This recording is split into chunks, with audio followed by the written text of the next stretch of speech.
gustaría deciros que el propósito de esta presentación, sobre la que en algunos momentos sobrevolaré, es doble, ¿no? Por un lado, deciros cómo, como ha dicho Rafa, cómo los bancos estamos cargados de una regulación y de una supervisión financiera, y en algún momento esa presión puede ser que se traslade hacia vosotros, ¿no? Porque al fin y al cabo, para que los bancos reporten en qué medida estamos alineados con todo este debate de la sostenibilidad, taxonomía, cambio climático, etc., necesitamos de vuestro input. Y en cualquier momento es posible, me lo aseguro, que la presión que nosotros recibimos la acabemos de alguna manera trasladando. Y la segunda parte de la presentación, el segundo mensaje, es cómo vemos nosotros el mundo de la empresa, ¿no? Cuál es la sensación a través de entrevistas, encuestas, etcétera, cómo vemos que está el debate en el mundo de la empresa en general. En algunos casos estáis haciendo cosas súper sofisticadas y de las que deberíamos aprender todos, pero en general tenemos una visión y esa visión pues no es positiva, ¿no? Y entonces me gustaría explicar cuáles son las razones de por qué nos cuesta tanto interactuar, y esas razones tienen mucho que ver con las mesas de trabajo que hemos tenido justo antes de la comida. Y como suelo comenzar en estos temas, me gustaría arrancar diciendo que en realidad lo que subyace al cambio climático en realidad son unos cambios sistémicos brutales que se comienzan a poner de manifiesto en el año 2008, en el año de la crisis financiera, evidentemente con un aumento del desempleo, con un aumento de la precariedad, con un aumento de salarios muy bajos en general, ¿no? En casi todos los países y en España de manera ejemplar, unos cambios sistémicos que tienen que ver con cambios sociales y éticos en donde se produce una desconfianza brutal por las instituciones, hay un resquebrajamiento de la sociedad desde el punto de vista ideológico y desde luego desde el punto de vista de igualdad o desigualdad. Y todo esto al mismo tiempo que se produce el boom de una transformación digital que ya venía y que en ese momento, frente a una crisis que nos atemoriza, pone de manifiesto que lo digital es muy bueno, que es imprescindible, pero también tiene un lado oscuro, y ese lado oscuro tiene que ver con trabajos repetitivos. Sabemos que más pronto que tarde van a tener que dejar son oportunidades que van a desaparecer, ¿no? Y esto representa un 35%. Y eso genera miedo, genera incertidumbre, de la misma manera que las tendencias demográficas que ya eran evidentes desde hace décadas, también con la crisis se agudizan y somos mucho más conscientes de que somos una población mucho más envejecida, con otro tipo de necesidades sobre las que no estamos seguros de estar preparados, ¿no? Y desde luego más gasto en pensiones, más gasto en sanidad, menos recursos públicos para poder distribuir rentas, etc., ¿no? Este es el contexto en el que nos enfrentábamos cuando de repente surge el cambio climático. Y no es porque antes el debate no existiera, pero surge con mucha fuerza, poniendo de manifiesto que la temperatura global está aumentando, un debate que es poco discutible aunque haya negacionistas, y se puede discutir el motivo, pero no se puede discutir la evidencia. Y en este debate se refrenda año tras año en el World Economic Forum al poner de manifiesto que esto es un riesgo que, según especialistas, empresas y ciudadanos, no solamente tiene una elevada probabilidad, sino que son riesgos, los verdes, los que tienen que ver con la sostenibilidad y el cambio climático o medioambientales, son riesgos de alto impacto y de alta probabilidad. Por lo tanto, es decir, ese es el clima al que nos enfrentamos. Un problema al que solamente se puede responder de una manera global, de una manera consensuada a nivel global, y esto es lo que explica por qué en el año 2015 aparecen dos principios fundamentales que de alguna manera son los cimientos de este debate, que es la Agenda 2030 y el Acuerdo de París. ¿Qué significa esto? Pues bueno, significa muchas cosas, desde luego comprometerte a que la temperatura global no se excede en 2 grados centígrados respecto a niveles industriales. Hoy en día sabemos que eso se ha quedado muy laxo y hay que ser más exigentes, no podemos sobrepasar el 1,5, pero también implica que todo esto se ha de financiar de alguna manera. O sea, uno no lucha contra los efectos adversos del cambio climático de forma gratuita. Esto cuesta y esto hay que financiarlo. Y a la Unión Europea se le ocurrió estimar cuánto cuesta esta transformación. Y descubrió que el coste de llegar a los acuerdos establecidos en el Acuerdo de París y con los Objetivos de Desarrollo Sostenible planteados en la Agenda 2030, tiene un coste de 300.000 millones de euros anuales en la Unión Europea de aquí al año 2030. Pues bien, lo primero que se le ocurre a la Unión Europea es decir, esta enorme cantidad de dinero hay que ponerle un poco de orden, porque de lo contrario es posible que se acabe orientando hacia actividades o flujo o se oriente de una manera inadecuada. Y comienza a pensar que para que esta cantidad de dinero pueda ser financiado por el sector privado, por los inversores, por los bancos, por los ahorradores, tienen que ocurrir tres cosas. Hay que incentivar la orientación del capital para que fluya en la dirección correcta. Hay que saber gestionar el riesgo que todo esto implica para que el riesgo se minimice cuando inviertes tu dinero en este canal, en esta orientación, buscando estos objetivos. Y desde luego hay que hacerlo con transparencia, mirando el impacto en el largo plazo y olvidándote de alguna manera en el impacto del corto plazo. Ese es el Plan de Acción de Finanzas Sostenibles de la Unión Europea, que sienta las bases de toda esta carga regulatoria de la que ahora nos quejamos. Y este plan de acción comienza a diseñarse a través de tres palancas, porque la Comisión Europea piensa que son las más importantes de todas, ¿no? Una es una definición de la taxonomía, o sea, un reglamento de la taxonomía que de alguna manera, como sabéis, define qué actividades económicas son verdes. No habla de empresas, no habla de sectores, habla de actividades económicas, cuáles son verdes y cuáles están por fuera de la taxonomía. Decide también poner un poco de orden a la transparencia a través de algunos reglamentos, como por ejemplo el Non-Financial Reporting Directive, que después se ha actualizado, como vemos ahora, y decide también establecer mecanismos de principios que definan mecanismos de financiación para que los inversores puedan actuar sobre estas necesidades que se vislumbran para los próximos 8 años.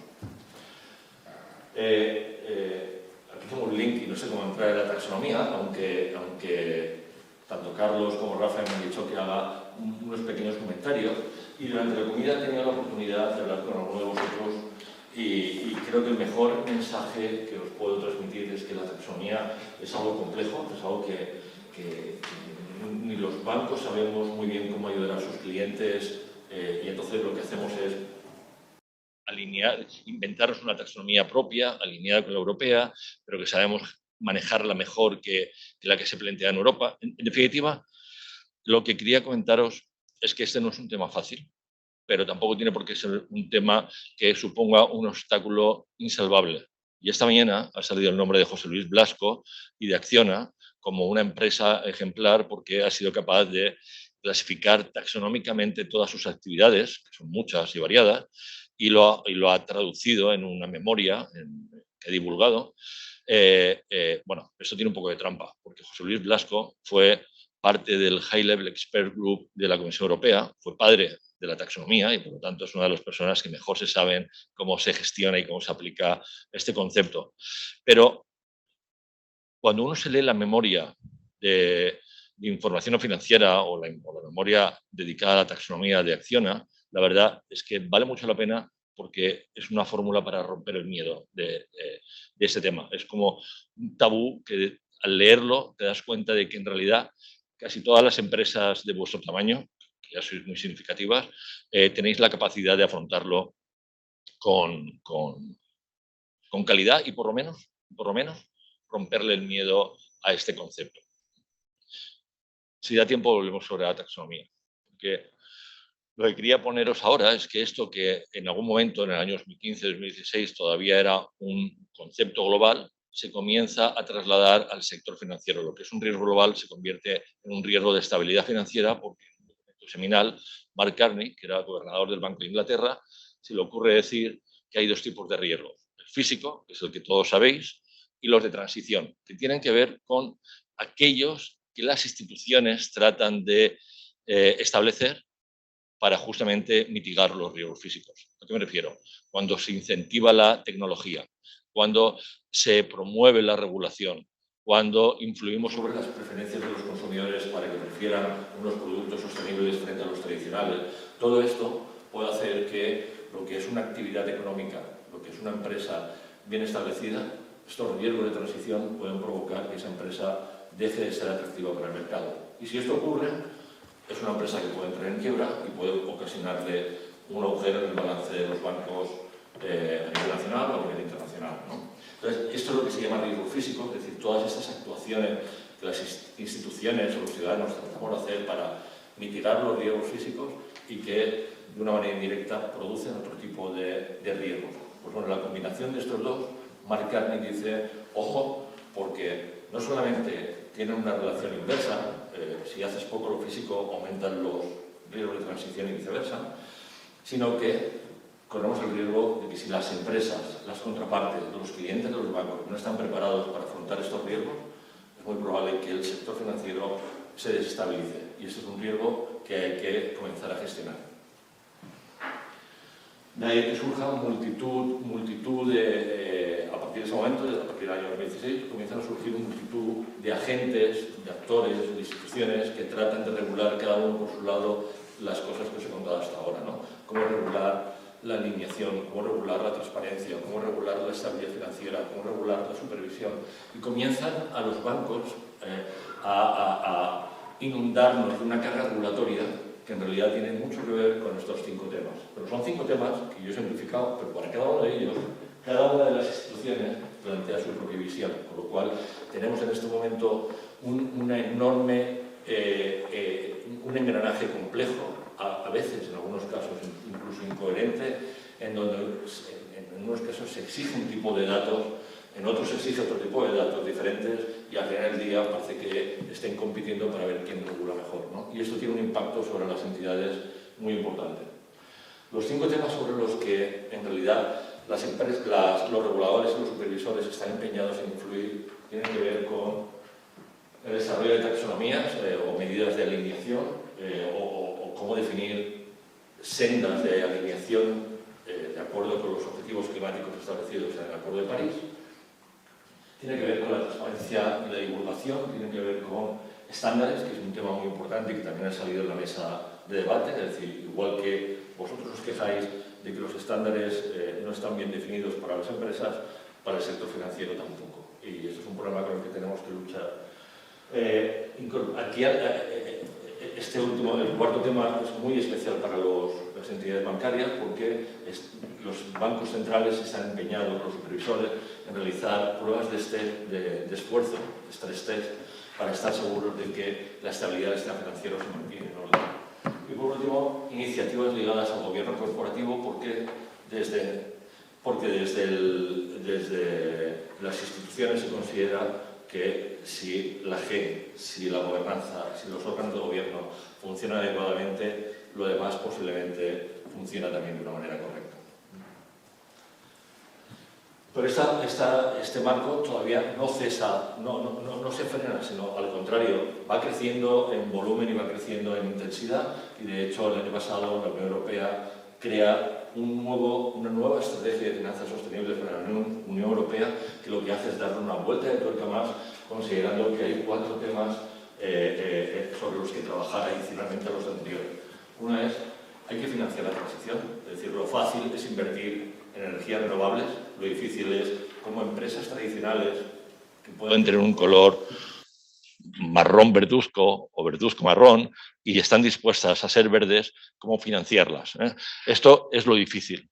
Entonces, la Unión Europea está dispuesta a establecer mecanismos de regulación, supervisión y control para que esto suceda. De la misma manera que hay que meter a las pequeñas y medianas empresas, las pequeñas sobre todo, porque vosotras estáis muy bien integradas, pero a las pequeñas hay que meterlas dentro de este debate, asegurándonos de que el sector financiero es bastante robusto y resiliente y, desde luego, con mayor cooperación internacional, especialmente tras la victoria de Biden en Estados Unidos. Y al mismo tiempo durante mitad del año, a la Unión Europea se le ocurre ser todavía más ambicioso y establece 2 planes. El primero es el Pacto Europeo Verde y el segundo es el Fit for 55, que significa que en el año 2030 Europa tiene que reducir sus emisiones de gases de efecto invernadero un 55%. y se pregunta, con un proceso de ingeniería reversa, se pregunta qué tiene que ocurrir de allá para acá para que esto suceda. Y entonces comienza a ver qué tipo de regulaciones se debe tocar para llegar al 55% de reducción. Ese es el Fit for 55 y al mismo tiempo el Pacto Verde Europeo, que hace de una manera casi transversal una serie de guías y actuaciones que afectan a la mayoría de los sectores de nuestra economía. Pues si todo esto fuera poco, aparece el Banco Central Europeo, muy alineado con Mark Carney y su Tragedy of the Horizon, en donde nos dice, oye, yo también quiero ser muy activista. Y la European Banking y la European Banking Authority también, es la autoridad que regula al sector bancario en Europa, también quiere ser activista en esto, ¿no? Y el Banco Central en particular comienza a decir, pues mi política monetaria tiene que estar ligada a lo sostenible, lo cual es bajo mi punto de vista, es peligroso y creo que excede de sus competencias, pero dice, la política monetaria tiene que ser verde. Esto implica que todas las compras de bonos de empresa que haga a partir de ahora han de estar condicionadas a que se cumplan los criterios definidos en el Pacto Verde Europeo. 2. Tengo que asegurarme sobre la estabilidad del sistema financiero y para eso a mi equipo de macroeconomía, a los analistas de estudio, tienen que definir escenarios y los supervisores tienen que asegurarse que esos escenarios están recogidos por las instituciones, ¿no? Y después hay que hacer unos stress test, unas pruebas de esfuerzo para asegurarnos acerca de la estabilidad. Bien, y no es en vano porque las primeras pruebas que el Banco Central Europeo hizo sobre estos temas muestran que en Europa en general, pero particularmente en el sur de Europa, somos una región especialmente sensible a los riesgos físicos, bien sean inundaciones o bien sea sequías e incendios. Y también somos una región en donde nos cuesta más adaptarnos a las consecuencias adversas del cambio climático. Entonces, todo nos hace pensar que todo este activismo climático del Banco Central Europeo va a tener más repercusión en el sur de Europa que en el norte. Y en España no se podía quedar atrás, ¿no? En España comienza a regular estos temas quizá como un punto de partida a través de la información no financiera y diversidad del año 2018, en donde establece que se han de reportar determinados indicadores ligados con derechos humanos, ambientales, personal, corrupción, etcétera, y que todo esto lo tienen que hacer las empresas que generen más de 20 millones de euros al año, es decir, todas vosotras. Y lo tienen que hacer a partir de ese mismo año. Y todavía en el mercado hay un 45% de empresas, según algunas consultoras, que no son conscientes de esto. Pero España también se suma a este grado de ambición, no solamente exigiendo una ley que yo creo que se puede reportar con cierta facilidad, pero no deja de ser compleja, y lo refuerza con la Ley de Cambio Climático y Transición Energética, en donde de alguna manera, si tuviera que destacar algunos temas, es la propia ambición de España, que siendo un país en el que todavía estamos lejos de la ambición europea por una sola razón, porque hemos comenzado más tarde, pero no porque tengamos un espíritu diferente, ¿no? Pero al comenzar más tarde, al tener que llegar a la misma meta, esto nos exige ser mucho más ambiciosos, ¿no? Esto se recoge en el plan de cambio, en la ley de cambio climático y se recoge a través de estas tres medidas, ¿no? Reducir emisión de gases de efecto invernadero, más penetración de renovables y una mayor consumo de energía eléctrica a través de renovables. Bueno, y con una cosa bien interesante bajo mi punto de vista, que establece que todos estos objetivos pueden ser revisables para ser más exigentes, pero nunca para ser más laxos. Y todo esto al final lo define a través de muchos sectores, cuáles son las metas que se deben alcanzar en muchos sectores. No los pongo todos, solamente algunos ejemplos. Y de nuevo, resalto el impacto sobre la actividad financiera, porque nos exigen hacer un nuevo reporte sobre cómo los bancos nos aseguramos que estamos alineados con este marco, este engranaje regulatorio europeo en España y en paralelo a lo que nos exigen otros muchos agentes del sistema. Y para colmo, pues ya sabéis que aunque este plan sea muy decepcionante, al menos hasta ahora, pues el plan se diseñó, el plan de recuperación, transformación y resiliencia, con los fondos del Next Generation, se diseña estableciendo que un 40% de estos fondos tienen que ir orientados a proyectos sostenibles. Todo esto y claro, ese condicionamiento implica que hay que certificar, hay que demostrar, hay que cumplir unas reglas, hay que establecer unas normas. Es decir, al final lo que os quiero transmitir es que de una manera u otra los bancos están sujetos a un engranaje regulatorio extremadamente complejo, pero no por ello carente de apetito. Y si veis en la gráfica, el crecimiento por medio anual de los bonos sostenibles, verdes y sociales desde el año 2014 está creciendo a un ritmo superior al 90%. Es decir, el apetito está ahí. Y ese apetito está bien sustentado. Bien sea a través de la regulación, a pesar de la complejidad que tiene, pero también porque la demanda está ahí, porque hay un interés propio de la banca y de sus clientes por entrar en estos temas con convicción. Porque hay un tema reputacional, no te puedes quedar fuera de este debate. Por cualquiera de estas razones, es más que suficiente para explicar por qué algo que en principio se ha diseñado de una forma tan compleja, el mercado en realidad lo está traduciendo de una forma tan dinámica. ¿Cuál es el rol de los bancos en todo esto? Pues son 4 fundamentalmente. El primero es somos conscientes de que todo esto sea de financiación. Al mismo tiempo, tenemos que saber gestionar el riesgo. Tenemos que capitalizar la oportunidad que todo esto representa, tanto para nosotros, las empresas, como las vuestras. Y, desde luego, tenemos que adaptarnos al deseo de todos los stakeholders, de nuestros accionistas, por comenzar, pero también de nuestros clientes, empleados, etc. Por lo tanto, esta es la función de la banca en este debate. Y en los 4 ejes estamos trabajando, en realidad añadiría uno más, que es la formación y la capacitación. Estamos trabajando con AINCO, estamos trabajando para que estas cosas sucedan. ¿Y cómo está respondiendo la banca a esto? Pues está respondiendo a través de 5 ejes fundamentalmente. Primero, estableciendo compromisos voluntarios muy exigentes. Vosotros, por lo que he hablado, también habéis asumido muchos compromisos públicos del tipo Pacto Mundial, etc. La banca, además de esto, pues tiene los principios de banca responsable, Net Zero Banking Alliance, etc. Lo estamos haciendo transformándonos y nos estamos transformando a través de 3 vías. La primera es con cambios organizacionales y con órganos de gobierno. Estamos integrando la sostenibilidad en la agenda estratégica de las entidades y en este momento en casi todas las entidades la sostenibilidad forma parte de la agenda y además le reporta directamente al CFO o al CEO de la compañía.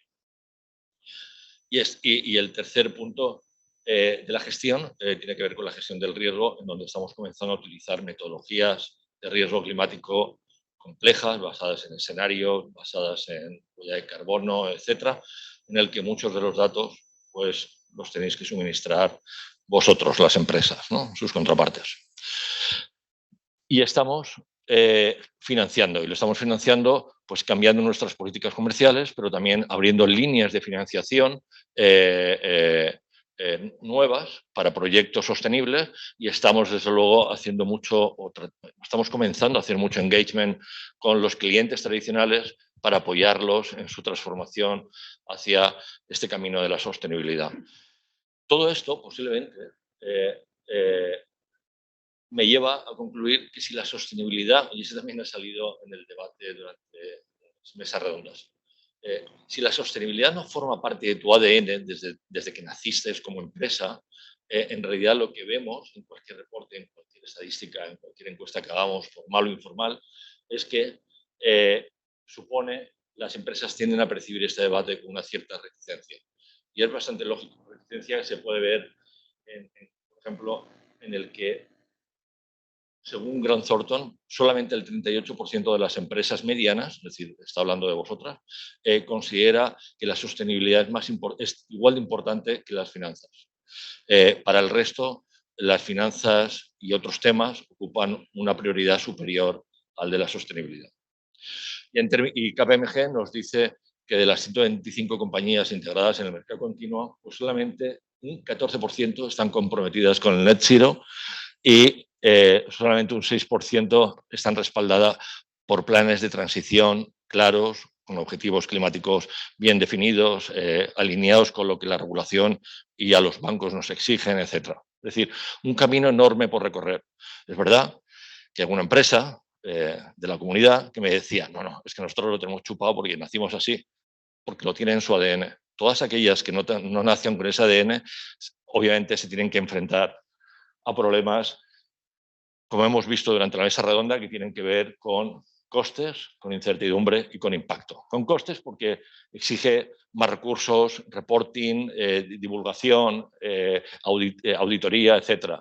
Incertidumbre porque ni nosotros mismos sabemos con qué métricas debemos utilizar, ni nosotros mismos sabemos qué estándares utilizar, ni los bancos te van a decir cuál es tu benchmark para poder compararte con los mejores, ¿no? Y desde luego con una regulación que no ha acabado y que sigue estando en marcha y en constante evolución. Y el impacto, pues también lo hemos comentado antes, tiene mucho que ver con realmente este esfuerzo que estoy haciendo a corto plazo tiene retorno. El desempeño que produzco a corto plazo con este esfuerzo es rentable y la respuesta en la mayoría de los casos es que no lo sé. A largo plazo seguro que sí, pero a corto plazo no lo sé. Por lo tanto,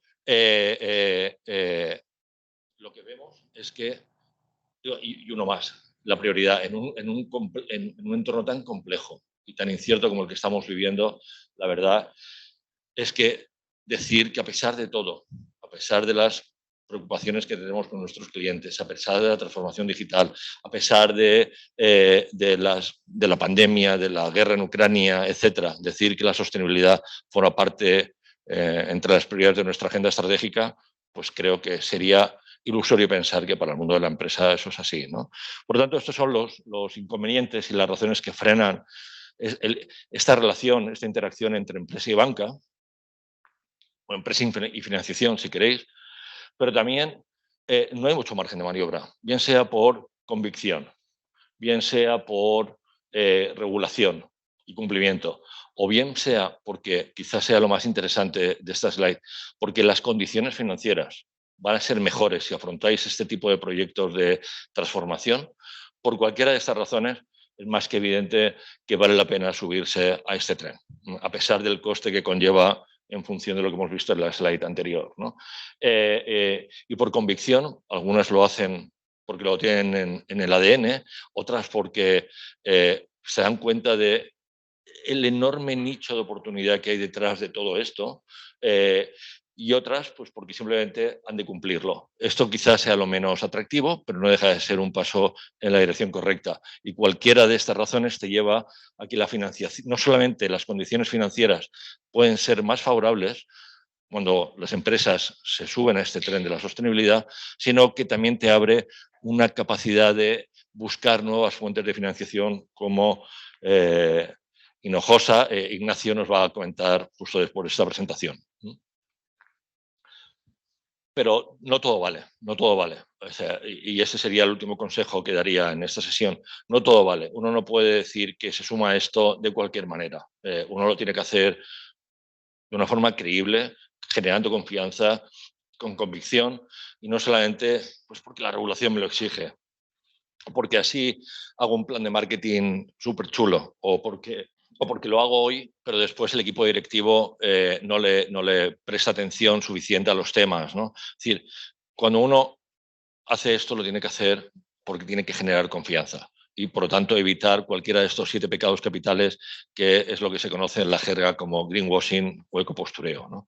Y el coste de afrontar la sostenibilidad bajo alguna de estas facetas, el coste es mucho más alto que el no hacer nada. Y por acabar, ¿qué propuestas yo resaltaría, si me permitís, porque me parece que en este foro es innecesario, ¿Qué sugerencias le daría a la empresa de cualquier tamaño, mediana o pequeña, para afrontar la sostenibilidad al menos con una cierta confianza, ¿no? Y desde luego empezaría por el liderazgo del equipo directivo, del dueño, del CEO. Integrar la sostenibilidad en la estrategia me parece que es un elemento clave. Por supuesto, trabajar con la regulación, no para la regulación. Un matiz, una preposición que cambia sustancialmente el sentido del concepto, ¿no? Si trabajamos con la regulación, lo estaremos haciendo bien. Si trabajamos para la regulación, comenzaremos a usar recursos de manera ineficiente. Creo o sugeriría que al certificarse, y está por verse el estándar adecuado, pero certificarse tiene también un valor porque de alguna manera le das una señal clara a tus proveedores y por lo tanto toda la cadena de valor de alguna manera se alinea con estos mensajes. Y un tema que sale constantemente en las encuestas cuando hablamos con las empresas de cualquier tamaño es que si tuvieran que arrancar de alguna manera, arrancarían por eficiencia energética y gestión de recursos. Y esto, la verdad es que también es un paso que funciona, es un paso que vende, porque la eficiencia energética reduce costes, te hace más competitivo y, por tanto, es una buena forma de comenzar a adentrarte en el mundo de la sostenibilidad, porque aquí sí que ganas incluso en el corto plazo. Y hacerlo con convicción. Y, por último, pues bueno, a modo de conclusión, destacaros que vale la pena afrontar este reto con autenticidad. Creo que vale la pena destacar que, en realidad, entre el mundo de la empresa, la grande y la mediana como la vuestra, y la banca, no hay una frontera tan clara, porque estas presiones como vasos comunicantes se van a ir estabilizando y la presión la vamos a sentir en las dos direcciones. Y, por lo tanto, creo que ni nosotros ni vosotros sois ajenos a este debate tan complejo. La innovación es clave, porque si no se escala, no llegaremos a los objetivos. Y, por último, una frase con la que me gusta acabar es que esto no es una revolución de las élites. De nada sirve que Santander, BBV, Iberdrola o Telefónica sean la pera marinera si después no le damos espacio al resto de empresas de cualquier tamaño e incluso a los ciudadanos para que se sumen a este debate y poder llegar a los objetivos que nos hemos planteado. Así que muchas gracias, Rafa, muchas gracias a todos.